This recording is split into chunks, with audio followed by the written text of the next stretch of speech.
Welcome, Amakhosi Network. Welcome to the channel. As you can tell, I am sounding very sick today because I am. But today we're going to be chatting Pitso Mosimane, talking about Kaizer Chiefs and what Kaizer Chiefs needs to do to be a champion and whether he would coach Chiefs and whether Chiefs can even afford him.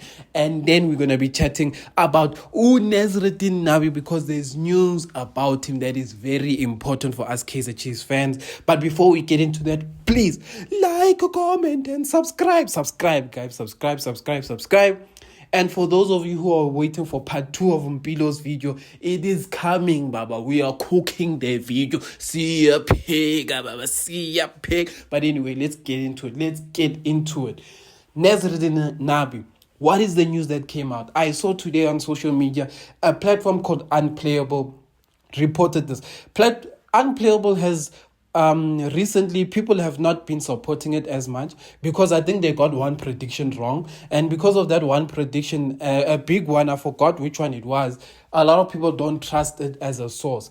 But they gave us an update, which, you know what, we'll take with a pinch of salt. So they said Nabi apparently he's in discussions with his Moroccan team that he will stop being the coach from the 23rd of June. Why is the 23rd of June important?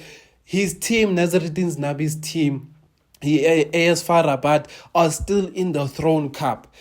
This week they're playing their last league game, and then on the 23rd of June they're playing a cup game, a semi-final cup game. But what is news coming out is that apparently they're going to release him from the 23rd of June, meaning that even if the team makes it to the finals, which is going to be in July, he will not be the coach from July. His last day will be 23rd July, and then he will go and start being a new Kaizer Chiefs coach from the 24th of July. We don't know if he's going to take a break during that period. I don't know. But whatever the case may be, he will be a Kaizer Chiefs coach from June, basically. From June. Now we won't have to wait for July. So that's part number 1. Now, as I said, guys, when I'm saying that Nasreddine Nabi's story, take it with a pinch of salt. So it may be true, it may not be true. We will still hear news developing on that.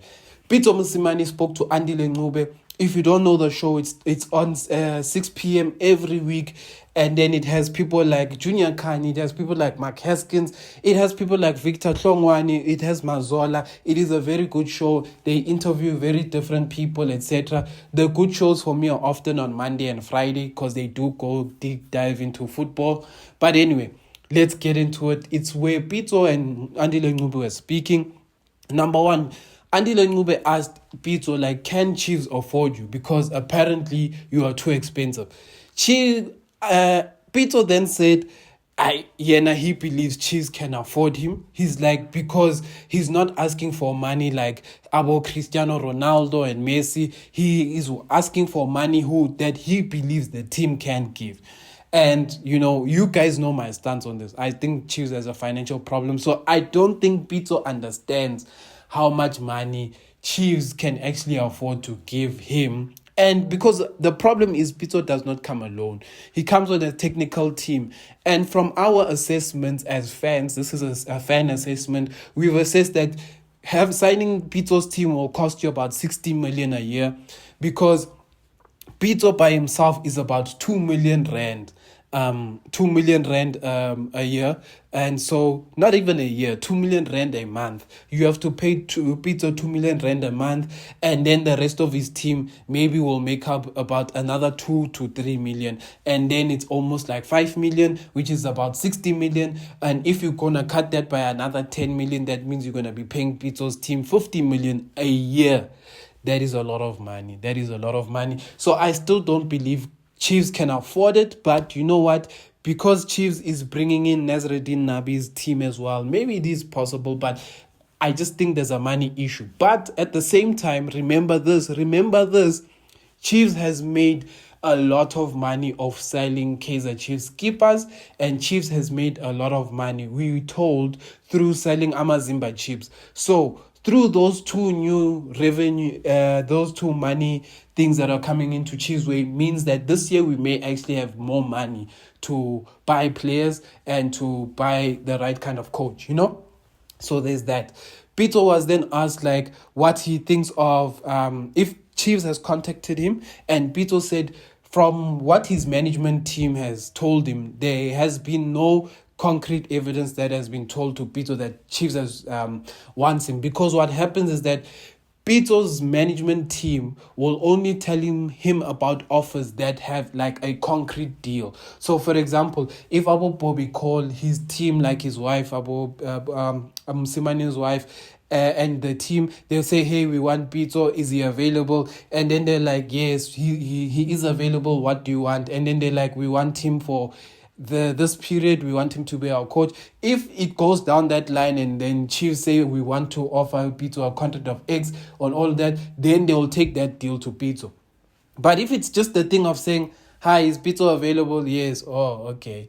Does wanna coach Chiefs? Okay, but tell us more. But that's the kind of thing. They won't tell Pitso jobs that are on concrete. So Pitso is saying from his standpoint, he has not received, they haven't told him of anything from Chiefs because there was no deal on the table. If there was a deal on the table, he would be told about it. But because there's been no deal on the table, there's no contact for Chiefs.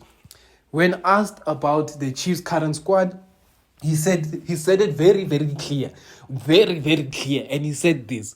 Pitso said, in order for you to compete, you need to buy players. He made an example. He's like, Sundowns is good right now. Why? Because they have players. He said Pirates is good right now. Why? Because they have players. They have bought good players. And then he even mentioned this. He said, it doesn't matter how good you are as a coach. You need to have good players. He made an example to say Pep Guardiola was struggling to even win the Champions League. And he was struggling each and every season. He was getting to the semi-finals, etc. Until what did he do? He went and bought the most lethal striker in Europe, which is Haaland. He went and bought Haaland and he won the Champions League. What does that mean? A good coach also needs to have good players to make sure his team functions the way it needs to function, which is a reality check that Chiefs needs to have. Us as fans have been crying about this for a long time, and Pitso basically today confirmed that Chiefs does not have a good squad of players and is not good enough. Pitso went further to say when he joined Sundowns, He joined Sundowns when the team was like sitting number 15 or 14, and he said he had to carry that team out of relegation with the players that it had, and then at the end of the season he had to start recruiting players. He said he recruited players like Abo Kennedy Mweni, etc. And then he said from there, he had to keep improving the squad. Improving the squad meant that he went and signed Bongani Zungu, Dolly, Kama Biliati, Serino, Castro, etc. That is what Pitso started doing. He kept improving the squad. Then what have Rulani and them doing? They brought in Allende, Ribeiro, Peter Shaluliles, and all of those kind of players. Well, I think Shalulile was there before, but maybe I'm mistaken there. But those are the kind of players they brought in to keep improving the squad. Next season, this coming transfer window, you will see again, Sundowns is going to buy someone. It's probably going to be a strike because they keep trying to improve the squad. And what Pitso is saying is that the issue is what people don't realize is that Kaizer Chiefs has always, since the past, has been built on having the best players. Kaizer Chiefs has always bought the best players, and that is why they kept being a good squad. So you can't run away. He basically is saying this to Chiefs management. You can't run away from buying good players. You have to buy good players to compete. And you know what this is telling me?